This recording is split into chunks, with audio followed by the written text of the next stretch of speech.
Welcome to the History AI podcast, where the past comes alive with facts, anecdotes, and a dash of humor. Here are your hosts, Chuck and Marco. Welcome back, history lovers, to the History AI podcast. I'm your host, Chuck. And I'm Marco. Today, we've got an eerie tale for you as we gear up for Halloween. It's a mystery wrapped in a riddle, drifting through the fog. Chuck, what have we got? That's right, Marco. We're talking about the strange case of the L-8 Blimp, also known as the Ghost Blimp.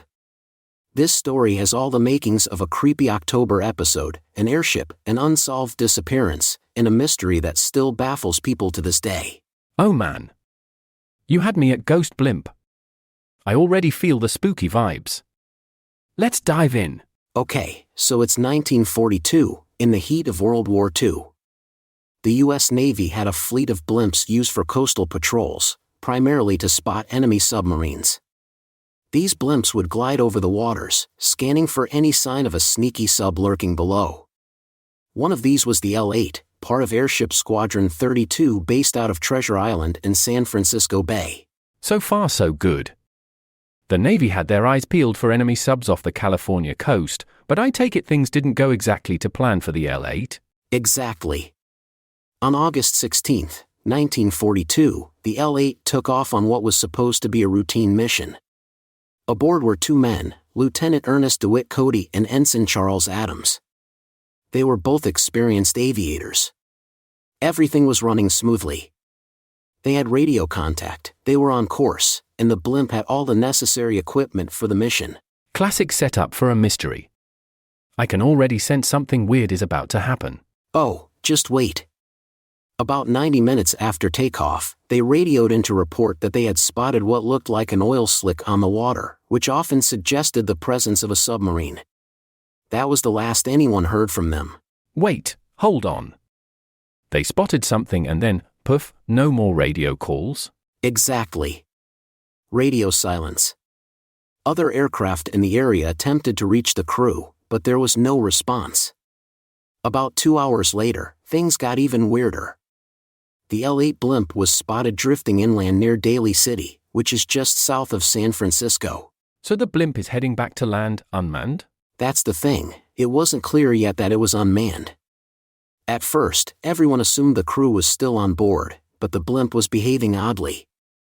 It drifted and eventually came down in a suburb, striking some houses and a car before settling on the ground. That's an awkward landing. Very awkward. Local police and Navy personnel rushed to the scene, but when they boarded the blimp, they found nothing. No Cody, no Adams. The blimp was intact, and its equipment was in working order. The only thing missing was the crew. Hold up, so they disappeared mid-air? There were no signs of distress, no damage to the blimp, nothing? Nothing out of the ordinary. The parachutes were still on board. The life raft was there. Even the blimp's radio was functioning. The only clue was that one of the doors was open, which would have been against standard procedure while in flight. But beyond that, no one had any idea what happened to these two men. That's straight up spooky. It's like they just vanished into thin air. Now here's where things get really interesting. As you can imagine, when two Navy officers vanish without a trace in the middle of a routine patrol, the speculation runs wild. Let's go over some of the theories that have been proposed over the years to explain the fate of the L-8's crew. I'm ready for this. This is where the mystery gets juicy. Absolutely. The first theory is perhaps the most straightforward, a tragic accident. Some have suggested that one of the crew members, possibly Cody or Adams, might have leaned too far out of the blimp, maybe to investigate the oil slick they reported seeing. If one man fell out, the other could have opened the door in a desperate attempt to rescue him, possibly leaning out too far and falling into the water himself. That does seem possible, especially considering they were over the Pacific. But wouldn't they have found the bodies, or at least some evidence? That's the catch. The waters where they were flying were searched extensively after the blimp was found, and no sign of either man was ever recovered. No bodies, no life vests, nothing. It's like they disappeared into thin air. The other thing that makes this theory tricky is the fact that the blimp continued to fly smoothly for hours after the last radio transmission. If there had been some sort of emergency, especially one involving both men falling out, you'd expect the L-8 to go down quickly, not drift calmly back toward land. Right, because if no one's on board to control it, shouldn't it be more chaotic? Or at least start descending rapidly? Exactly. That's part of what makes this case so strange. Blimps, especially during this time, needed some human input to maintain altitude and direction. The fact that the L-8 made it back to land without crashing is a huge point of confusion. Some experts believe that due to the automatic gas valve system, the blimp might have been able to maintain its buoyancy even without a crew. But still, it's hard to explain how it drifted in without more noticeable damage or erratic behavior. So the whole accident and rescue attempt idea doesn't fully explain the blimp's calm return to land. What about more nefarious theories? Like enemy action? Oh, for sure. Another theory that gained traction at the time, especially given the wartime context, was that the crew might have been captured by a Japanese submarine.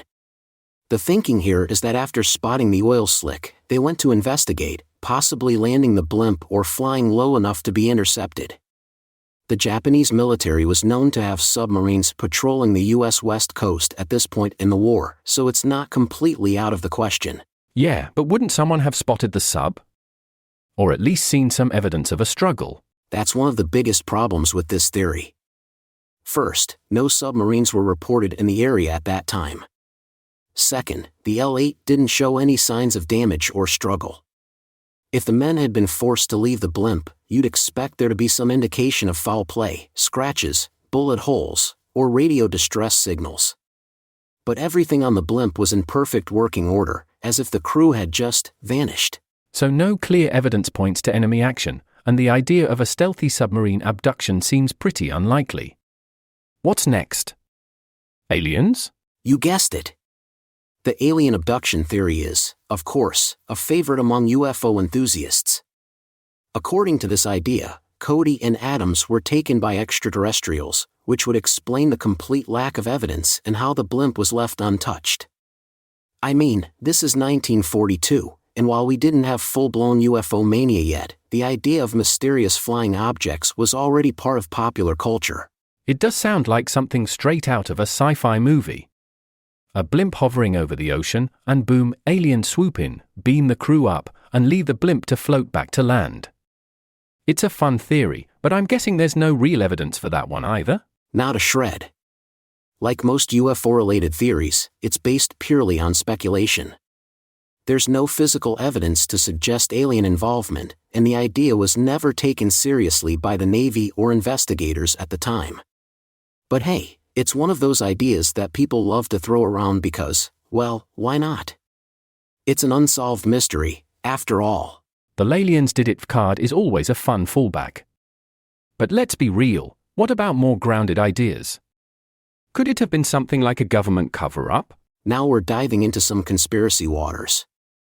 Some believe that Cody and Adams might have stumbled upon something classified, either military or intelligence-related, and were disappeared by the U.S. government. This theory hinges on the idea that, during wartime, there were covert operations happening that the general public and even the lower ranks of the military weren't aware of. The argument is that the men either saw or were involved in something top secret, and their disappearance was orchestrated to keep them silent. Oh, so now we're talking espionage. That is juicy. But again, wouldn't there be more signs of foul play? And why leave the blimp intact if they wanted to cover something up? Exactly. If this were some elaborate cover-up, you'd expect the blimp to be destroyed or at least damaged, so it would look like a genuine accident. The fact that it was found so intact undermines the idea of a sophisticated government conspiracy. It's also worth noting that, despite these claims, there's no documented evidence to suggest that Cody and Adams had knowledge of any sensitive information beyond their routine patrol duties. So once again, we're left with more questions than answers. What's the official Navy stance on all this? After a thorough investigation, the Navy's official conclusion was that Cody and Adams were missing and presumed dead. They simply didn't have enough evidence to determine what really happened. The L-8 blimp was returned to service after being repaired, and it flew without incident for years after the disappearance. but the fate of the two men on that August morning remains one of the great unsolved mysteries of World War II aviation. Man, this one's going to keep me up at night.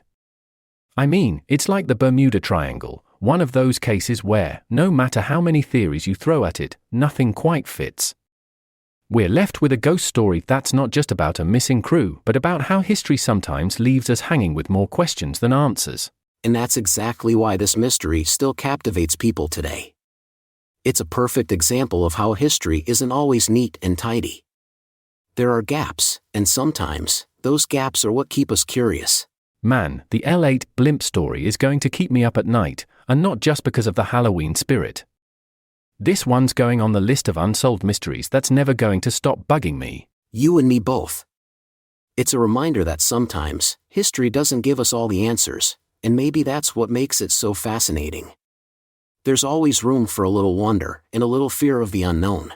I think that's a perfect way to close it. Thanks for joining us, everyone. If you liked this episode, be sure to subscribe, share, and leave us a 5-star review. Your support really helps the podcast grow. And remember, you can suggest topics for future episodes by hitting us up on social media. Got a mystery we should cover? Let us know. Oh, and don't forget to check out our brand new merch. We've got some history-themed merchandise. The link is in the show notes, so grab yours today. That's right. Until next time, keep your eyes on the skies, because you never know when you might spot a ghost blimp. Or something even weirder. Stay curious, everyone. We'll see you next time on the History AI Podcast.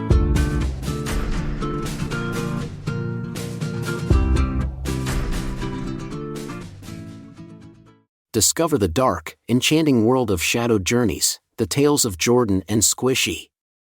Follow Jordan, a seemingly innocent girl with a hidden power, and her loyal companion Squishy, who reincarnates into different animals after each battle. Venture into the ominous depths of the Whispering Woods as they face fierce creatures and uncover ancient secrets. Will Jordan succumb to the darkness within, or will she find the strength to forge a new destiny? Perfect for fans of dark fantasy and epic quests, this spellbinding tale will captivate and leave you pondering the fine line between hero and villain. Dive into Shadowed Journeys today. Available on Amazon now.